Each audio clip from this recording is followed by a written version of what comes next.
All those in favor say aye. Aye. Opposed? No. The ayes have it. The item is carried. It's been a trying year for net neutrality. The FCC's new policies prevent ISPs from blocking, throttling, or prioritizing paid traffic over their networks. All data must be treated equally. But numerous groups challenged these laws as soon as they were enacted, and the pushback still hasn't let up. The same day net neutrality passed, Verizon aired a complaint in Morse code. Legal challenges from telecommunications trade groups arrived less than a month later. It was enough that FCC Chairman Tom Wheeler had to bring it up for cable industry representatives assembled at the Internet and Television Expo. Your challenge will be to overcome the temptation to use your predominant position in broadband to protect your traditional cable business. The Internet will disrupt your existing business model because it has done that to everyone. But the pushback kept coming. From AT&T in May and from a coalition of providers in July who argued broadband is an information service rather than telecommunications because it uses computer processing. So far, the FCC has stood its ground.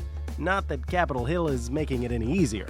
In April, Republican lawmakers proposed changes to the FCC's rulemaking process that would slow down its oversight to the point of ineffectiveness. Wheeler blasted it. Delay is only in the interest of those benefiting from the status quo. The House Appropriations Committee tried to cut the FCC's budget in June and delay enforcing the stricter Title II rules until outstanding court cases were resolved.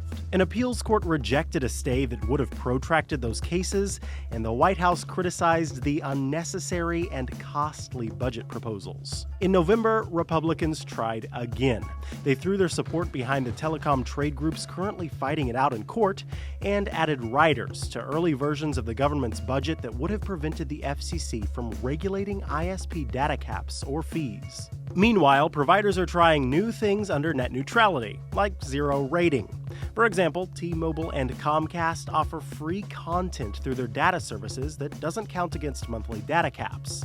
Verizon is set to follow suit. The FCC is watching closely. In December, it sent letters to zero raters asking them to explain their rationale and address consumer concerns.